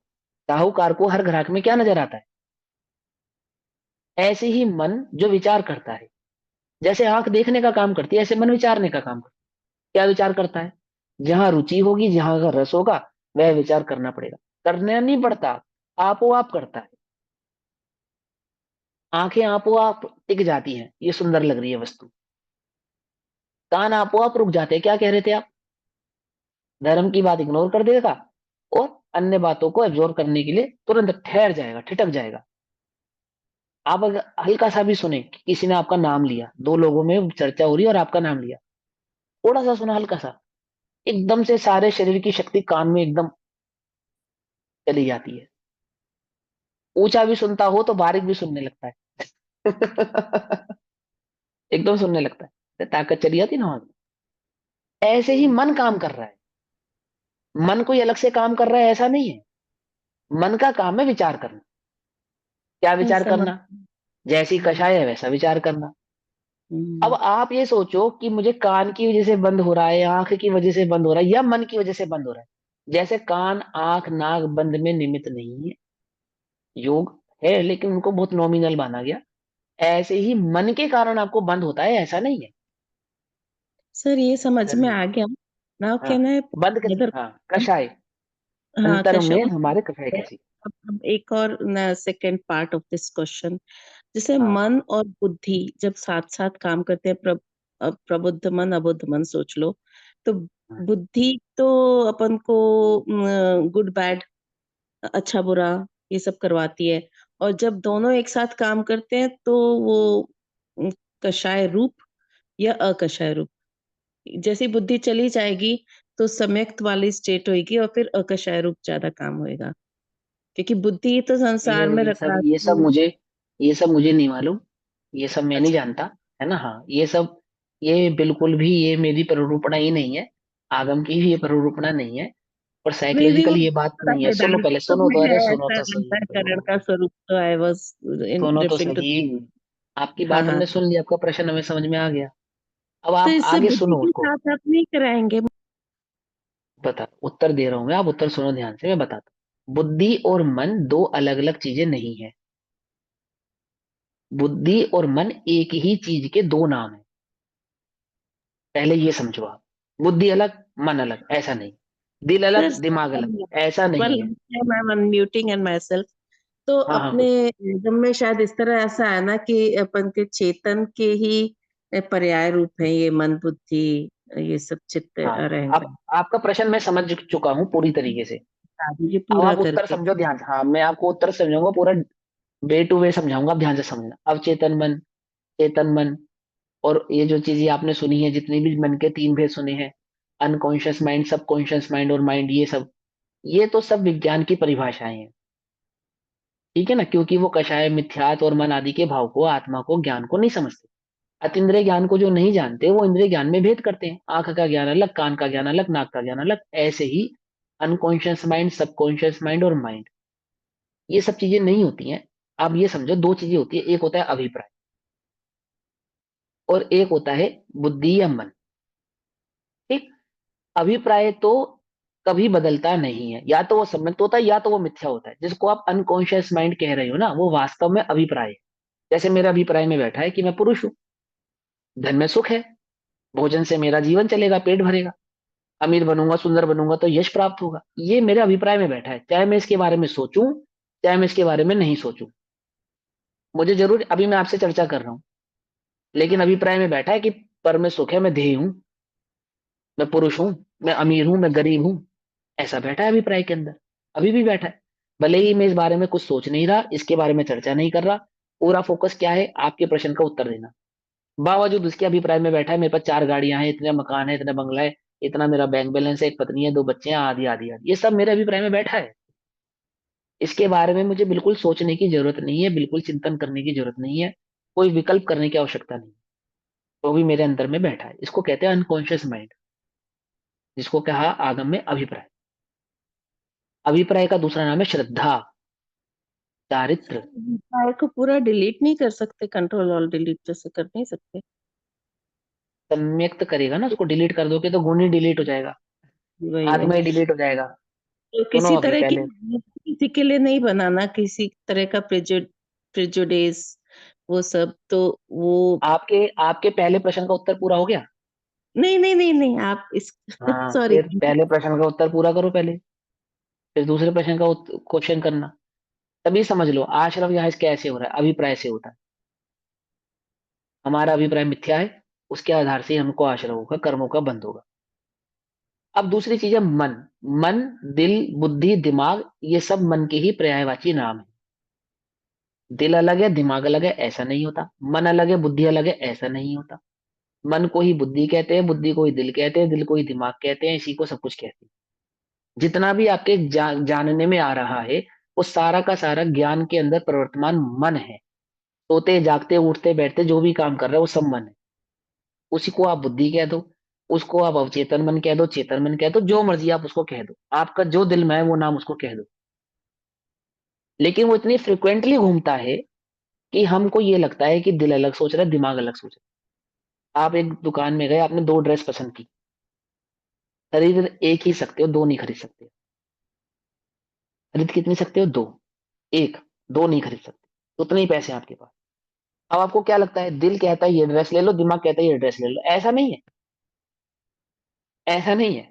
वो दिल और दिमाग नहीं है, वो आपका एक मन ही है, जो फ्रिक्वेंटली घूम रहा है, इस पे जाऊं या इस पे जाऊं। जितनी भी चीजों के आपके बीच में जब आप द्विधा में होते हो, वो बेसिकली आपके पास दो मन है, ऐसा नहीं, मन एक ही है, लेकिन वो दो प्रकार से काम कर रहा है, फ्रिक्वेंटली काम कर रहा है, बहुत तेजी से, इधर उधर इधर उधर इधर उधर। मैंने अभी बताया ना, ज्ञान में क्या होता है, हीनादिकपना होता है, फ्लक्चुएशन होती है, फ्लक्चुएशन होती है, फ्लक्चुएशन होती है, ये लूं ये लूं ये लूं ये लूं ये लूं ये लूं। निर्णय नहीं द्वंद्वातीत कर पा रहे आप, हाँ, निर्णय नहीं कर पा रहे आप। तो वह दिल और दिमाग का खेल या बुद्धि और मन का खेल नहीं है, वो अकेले ज्ञान का ही खेल है, अकेले मन का ही खेल है। वो मन में आपके आ रहा है, ये लूं या ये लूं। आपको लग रहा है दो चीजें काम कर रही, दो चीजें काम नहीं कर रही, एक अकेला मन ही काम कर रहा है, एक अकेली बुद्धि ही वो काम कर रही है। बस किसी के प्रति भाव अधिक होगा, किसी के प्रति भाव कम होगा, और अंतिम निर्णय किसके पक्ष में जाएगा? जिसपे कषाय ज्यादा अधिक होंगी। गलत ओह होने पर भी, गलत होने पर भी अंतिम निर्णय किसके पक्ष में जाने वाला है? जिसके कषाय। प्रति मोह ज्यादा होगा, जिसपे मिथ्या ज्यादा काम करेगा, उस पर निर्णय चला जाएगा। भले उसका रिजल्ट बाद में गलत निकले या सही निकले, उससे कोई फर्क नहीं पड़ता, लेकिन वर्तमान में जो निर्णय जाता है, वो उसकी तरफ जाएगा जहां पे हमारा राग भाव, कषाय भाव, मोह भाव अधिक हो। और पता होने तभी पर से भी हम कहते हैं, कि भैया हमें पता था ये गलत है, लेकिन हमारा अंदर से दिल नहीं मान रहा। मन तो कह रहा है गलत है, अरे मन नहीं कह रहा है, वो तेरा ज्ञान ही तुझे बता रहा है वो गलत है, लेकिन तेरा जिसको तू दिल कह रहा है ना, वो तेरा मोह है, जिसको तुझे समझ में नहीं आ रहा। तेरा मोह नहीं मानता, तेरा मोह कहता है कि उसको ग्रहण कर, उसको एक्सेप्ट कर। तो जीव अपनी कषाय, अपने मोह को तो पहचानता नहीं, और दिल और दिमाग के ऊपर दोष डालता रहता है। तो जीव को जो कर्माश्रय होते हैं वो किससे होते हैं? मोह और कषाय से होते हैं। अब कंट्रोल और डिलीट क्या है? देह से भिन्न गायक स्वभाव भगवान आत्मा को पहचाने, अपने आत्म भाव को जाने, अपने मोह भाव को जीते, वितराग भाव को प्रकट करे, यही कंट्रोल और डिलीट है, अन्य कुछ नहीं। तत्वार्थ श्रद्धानम सम्यक दर्शनम, सम्यक दर्शन ज्ञान चरित्राणि मोक्ष मार्ग। और जब तक वह मोक्ष मार्ग को प्रकट नहीं करेगा, तब तक कुछ भी कंट्रोल और डिलीट होने वाला नहीं है। ये जितने भी हमारी जो चर्चाएं हैं, जो भी हम पढ़ रहे हैं, जो भी हम समझ रहे हैं, उस एक आत्म स्वरूप को समझने के लिए, देह से भिन्न जानने के लिए, पर से भिन्न होने के लिए, स्वभाव में स्थित होने के लिए ही पढ़ रहे हैं और समझ रहे हैं। कषाय को मंद करना, क्यों करना? क्योंकि कषाय को जीतना है, मिथ्यात्व का अभाव करना है। कर्म आदि के स्वरूप को समझने के पीछे का जो लॉजिक है वो सिर्फ इतना है कि जीव कर्म आदि के स्वरूप को समझ के पहले अपनी वर्तमान कषाय को थोड़ा मंद करे। ओहो, ऐसे परिणाम करने से तो मुझे इन प्रकार की गतियों की प्राप्ति होगी, इस प्रकार के एटमोस्फेयर की प्राप्ति होगी, ये तो दुख रूप है, ये तो मुझे नहीं चाहिए। तो ज्ञान पहले ये निर्णय करे कि मुझे एक्चुअल में क्या चाहिए। फिर जब ज्ञान इस निर्णय पे पहुंचा कि नहीं भैया, अपने को तो सुख ही चाहिए, तो सुख का मार्ग क्या है? तो कर्म फिलोसफी में उसने समझा कि मंद कषाय होना, परिणामों में उज्ज्वलता होना, देवशास्त्र गुरु की भक्ति होना, ज्यादा पाप बुद्धि नहीं रखना, इससे ही जीव को इस जगत में सुख की प्राप्ति होती है। जब जीव इतनी कषाय बंद करता है, फिर उसको समझाते कि भाई, ये जो तेरे को सुख प्राप्त हुआ है ये तो अस्थिर है, ये आज है कल नहीं है, ये तो अवश्य ही नियम से छूटने वाला है। तो वो फिर प्रश्न करेगा, तो मुझे ऐसा सुख बताओ जो कभी नहीं छूटे, क्योंकि उसको वो सुख समझाना है जो कभी नहीं छूटे। इसलिए उसे ये दुख समझाना पड़ रहा है कि जो तू भोग रहा है ये दुख है, पहले इससे बचने का उपाय कर। आई बात समझ में? तो अब कक्षा 8 कर्मों की कक्षा को हम यहाँ पे आज विराम देते हैं। एक बात मैं फिर से रिपीट करता हूँ, नेचर ऑफ कर्म को प्रकृति, ये क्वेश्चन क्वांटिटी ऑफ पूछना कर्म है। को स्थिति, हाँ, और कर्म के फल देने की शक्ति को अनुभाग यानी फल, है ना? प्रकृति, स्थिति, अनुभाग और स्थिति। प्रदेश। प्रकृति प्रदेशों की स्थिति माने टाइम पीरियड, कि कितने समय तक वो कर्म आपके साथ बंधा रहेगा, और कितने समय तक वह फल देगा, और कितने समय बाद वो जाके खिर जाएगा। ये सब आप प्रति समय निरंतर, जब भी किसी कर्म का आश्रय होता है, बंद होता है, तो इन 4 चीजों के साथ ही होता है। उसकी प्रकृति बाद में डिसाइड होगी, उसका प्रदेश बाद में डिसाइड होगा, उसका काल बाद में डिसाइड होगा, अथवा उसका अनुभाग बाद में डिसाइड होगा, ऐसा नहीं है। जब वो बंधेगा, इन 4 चीजों के डिसाइडेशन के साथ ही बंधेगा कि कितने समय तक वो रहने वाला। ये बात हमको समझ में आनी चाहिए। ऐसा कर्मों का स्वरूप है। कर्मों के स्वरूप को समझ के कर्मों से भिन्न ज्ञाय भगवान आत्मा को जानने का उपाय करना ही वास्तव में कर्मों को अभाव करने का उपाय है। अन्य दूसरा कोई उपाय कर्म को अभाव करने का नहीं है। कंट्रोल और डिलीट किसका होता है? गुणों का नहीं होता, कर्मों का होता है। वो तो प्राप्त भैया है, वो प्राप्त चीज थोड़ी चली जाएगी। गुण तो अपने प्राप्त स्वरूप है ना। है ना? हाँ। तो वो, सर एक भैया क्वेश्चन वेरी लिटिल, हाँ वो ये कि जब हमको सम्यक दर्शन होता है और हमारी अहम बुद्धि आत्मा में होती है, देह से अहम बुद्धि हट जाती है, तो फिर जो चारित्र मोहिनी जो कषाय है, वो अपने बंधे हुए कर्मों का बस झड़ना चल रहा है उसमें ना। मतलब हाँ अनेक भाव हो गए वो, बस बेसिकली वो दैट्स बेसिकली इट, बिकॉज तभी ये कषाय का, I mean this is correct what I said, right? हाँ, जो आपने कहा बिल्कुल ठीक कहा है। Got it. I have only this much question. Thank you. भैया हाँ जो जी। आपने जैसे गोत्र कर्म में बताया कि नीच कर्म और मतलब उच्च कर्म का, लेकिन जो ये लौकिक में हम बोलते हैं कि जैसे कि भाई आपका उच्च गोत्र का है, वो नीच गोत्र का है, तो वो कहाँ तक मतलब सही वो है भी या पाप और वो पुण्य मतलब की भेद है। वो भी लोक में जो, देखो वर्तमान जो पाप और पुण्य की परिभाषा है ना, ये टाइम बदलने के साथ बदल जाती है। अच्छा। ठीक है? एक जमाने में बड़ी झोपड़ी को पुण्य का उदय मानते थे, छोटी झोपड़ी को पाप का उदय मानते थे। क्या आज के मतलब जमाने में ऐसा नहीं है झोपड़ी ही जैसे पाप का उदय है क्या? हाँ, मतलब ऐसा नहीं है बड़ी जैसे छोटे लोग का कह भेद देते ही हैं ना नहीं कि है। भाई कि आपने भाई जैनियों में जैसे एक जनरली जैसे लोग बोल हाँ, देते हैं कि भाई आप जैन होते हुए इतने उच्च कुल में या इतने उच्च गोत्र हाँ, का ये होते पुण्य हुए है, मतलब आप ये पुण्य है। नीच में जैसे कई बार होता है ना कि भाई लड़कियां लव मैरिज करती हैं कुछ है कि आप नीच गोत्र में हाँ, दे गलत रहे है। हो बिल्कुल, तो वो क्यों कहते हैं मतलब उसको नीच उसमें गोत्र? आएगा। वही मैं उसको जानना नीच चाह रही गोत्र थी। क्यों कहते हैं? हाँ हाँ। ऐसी पर्याय जो देवशास्त्र गुरु से दूर ले जाने वाली है वो सब नीच गोत्री है। जो देवशास्त्र गुरु का समागम प्राप्त होने में बाधक हो, अथवा जिन पर्यायों में देवशास्त्र गुरु का समागम प्राप्त नहीं हो पाता, वो सब नीच गोत्र है। आचरण कैसा है? जिसको देवशास्त्र गुरु का समागम नहीं, समझ नहीं, उनका आचरण कैसा है बताओ? आज भी पूरे जगत में, पूरे पूरे संसार में सबसे उच्च आचरण किसका है? बोलो। जिनको सगा जैनियों का है। जिनको दिगंबर सगा मुनियों का। अच्छा। हाँ, दिगंबर मुनियों का दिगंबर है, जैनियों मुनियों का है। का। अब हम्म। मुनियों का तो है ही, और जैनों का, बेसिकली जैन का। पूरे जगत में आप कहीं से कहीं तक भी लगा लो, ये जितने सुंदर सुंदर दिखते हैं, तो मैं अंग्रेज महीने महीने भर तक नहाते नहीं है, एक एक महीने नहाते नहीं है ये लोग, पता है? ये जो डिओड्रेंट लगाने का जो कॉन्सेप्ट है, कहाँ से आया? हिंदुस्तानी कॉन्सेप्ट थोड़ी है, हम तो डेली नहाने वाले हैं, हमें क्या जरूरत है इसको लगाने की? वो एक एक महीने में नहाते हैं, इसलिए लगाते हो कि शरीर में से बदबू ना आए। नेचुरल सुगंधित शरीर है, इसमें क्या बदबू आनी है? जब डेली नहाना धोना, डेली साफ सुथरे रहना, उसको क्या, उसको स्मेल आनी है? आधी आधी आनी है। अब अपने यहाँ पे तो हाथ धोने का भी सिस्टम है, उनके यहाँ तो हाथ धोने का भी सिस्टम नहीं है। क्या कह रहे हैं जगत में, समझे ना? ये तो सिंपल सदाचार है, तो बिल्कुल सिंपल सदाचार है। जो उच्च आचरण है उसकी तो बात ही क्या, उसकी तो बात ही। जीव को जीव समझने का जो विधान है, पानी भी जीव है पूरे जगत में कोई जो पानी को भी जीव मानता हो? है पूरे इस जगत में जो अग्नि को भी जीव मानता हो? जो लाइट का ज्यादा दुरुपयोग इसलिए नहीं करते क्योंकि वहां जीव हिंसा है। पानी का दुरुपयोग इसलिए नहीं करते क्योंकि वहां पे पानी के जीव की हिंसा है। पूरे जगत में कहाँ है ये विधान कि नीचे देखकर इसलिए चलो कि किसी जीव की हिंसा ना हो जाए? कहाँ है बताओ? पूरे जगत में कहाँ है ये विधान? जिस धर्म में ऐसे जीव को, जिसको दुनिया जीव नहीं मानती, जीव मानते हो, और उसको इतनी ही समान दृष्टि से देखा जाता हो, जैसे मुझे दुख होता है ऐसे इसे भी दुख होता है, ऐसी दृष्टि दी जाती है, तो उसका आचरण कैसा होगा? उसका जीवन कैसा होगा?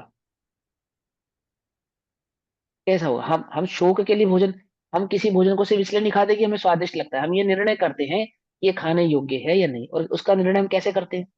ये खाने योग्य है या नहीं खाने योग्य है? सुगंध और दुर्गंध से। जगत कहता है प्याज और लहसुन इसलिए नहीं खाते क्योंकि उसमें दुर्गंध आती है। जैनी से पूछो क्यों नहीं खाता? अनंत पूछो। निगोदिया जी कहते हैं। हाँ, जीव है उसमें, और हर जीव में भगवान बनने की हर शक्ति है जीव में इसलिए। भगवान बनने की शक्ति है। इस हमारा जो आचरण है वो जीव प्रधान आचरण है, आत्म प्रधान आचरण है। वहां पे इज्जत करते हैं हम, लिविंग थिंग जो चीजें हैं उनकी हम इज्जत करते हैं। फिर कोई कहे तो फिर तो घिया में भी है, मूली में भी है, ओ सॉरी, घिया में भी है, टमाटर में भी, आदि आदि में भी जीव है, कि बिल्कुल है। हमें तो खेद है, हम तो चाहते हैं। अब हमसे पूछो ना, हम तो चाहते हैं, हम तो डेली सुबह मंदिर में अर्घ चढ़ाते हैं। क्या अर्घ चढ़ाते हैं? क्षुधा रोग विनाशन नैवेद्यम निर्वपामति। तो आए हाँ, भगवान, ये जो थोड़ी बहुत क्षुधा बची है ये भी खत्म हो जाए। हम तो चाहते ही हमें ऐसी दशा प्रकट हो जाए कि हमें भोजन ना करना पड़े। हमसे पूछो तो सही, तुम क्या बता रहे हो हमसे कि घिया में जीव है? हमें भी पता है, हम भी चाहते हैं कब धन्य सो अवसर आऊं जब घिया खाने का विकल्प भी ना लाऊं। क्या हमने कब कहा कि ऐसा घिया में लगता है जीव कि ये बोलते हैं कि सर्व कर्म रोग विनाशनाय निर्वपंति स्वाहा, क्योंकि फिर कहते कर्म ही तो नहीं हैं, बनेंगे तो सारे छुदा वुदा कहते सब तो नहीं। हैं, अष्टकम ध्यान दिव्य धूपम निपाते सहाय, कहते तो हैं। अष्ट नहीं, वो सारे मतलब 146 जो अष्ट में 146, अष्ट में ही होते हैं 146, के अलग नहीं नाम है होते। वो। गॉट इट, हाँ, ओके अष्ट। पिताजी में बेटा बेटा सब समाहित हो जाते हैं, ठीक। ठीक है ना?